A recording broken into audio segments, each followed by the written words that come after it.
I see one of my friends walking across the yard, the prison yard one day, and he's going to services, and I tell him, and he's all dressed up, and I hardly ever see him dressed up, so I say, where are you going? And he says, I'm going to a Christian Science meeting. I said, oh, is that right? I says, so I gave him my number, and I said, tell her if she could pull me in on the next meeting. So in the next meeting, that's when I met Chaplain. She used to come in there and give Bible lessons every 2 weeks. She saw that I had a keen interest for the teachings and what they meant and the importance of them. And so even when I left the prison, when I got transferred from that prison to another one, we didn't have a Christian Science chaplain at the other prison, so I used to write chaplain, and she really liked my letters.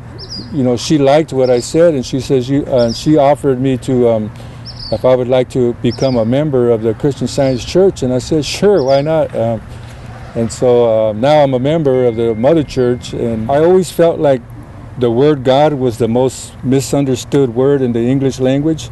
So when I started reading the chapter of recapitulation in Science and Health, and then the very first question they ask, what is God? And they give these 7 words for what is God, and I'm like, oh yeah, that's the best definition of God that I've ever heard, you know, because there's love and truth and spirit and all these life and all these other terms, and I'm saying, wow, that's a pretty good definition of what God might be. All in the 90s and the early 2000s, the California prisons was just a big old warehouse. All you did was go to the yard all day for 8 hours and come back in, and that was it. You didn't have no education or no, some of the vocational trades went away. When we went on them hunger strikes, the law started changing, and the prisoner population started seeing that they had support in prisoners' rights groups out there. And these prisoners' rights groups started going to Sacramento, to the state capitol, and they started passing laws to help people get rehabilitated and to develop more rehabilitation programs.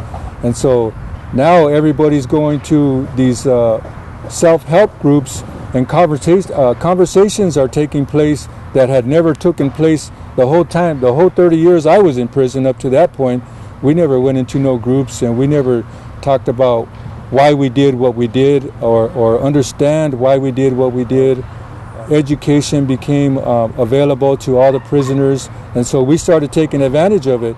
Well, I think the main reason that I got released is because I worked on myself, and I had to realize what my character defects were, and I realized that I had real character issues, and so, but they were hidden from me because I thought I was a good person, you know, but a good person doesn't do some of the things I do. A good person has the moral character and strength to say, no, I'm not going to do that because it's not right. So then I started learning there's always a right from wrong, and then that's where Christian Science helped me out too, is there's a part in there where Mary Baker Eddy says you have to draw the line between right and wrong, and so I drew that line, and there's right and there's wrong, and I'm not going to go on the wrong side anymore, you know, because I know I know where that line is and where that line leads to.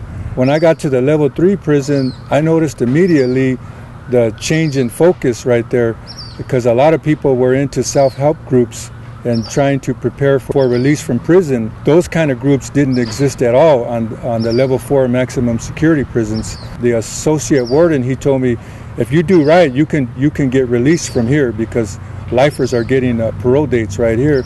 So I noticed almost instantly on that yard that there was an opportunity for me to go home. When I got out, I'm thinking, first thing I got to do is work and try to find how to gain an income.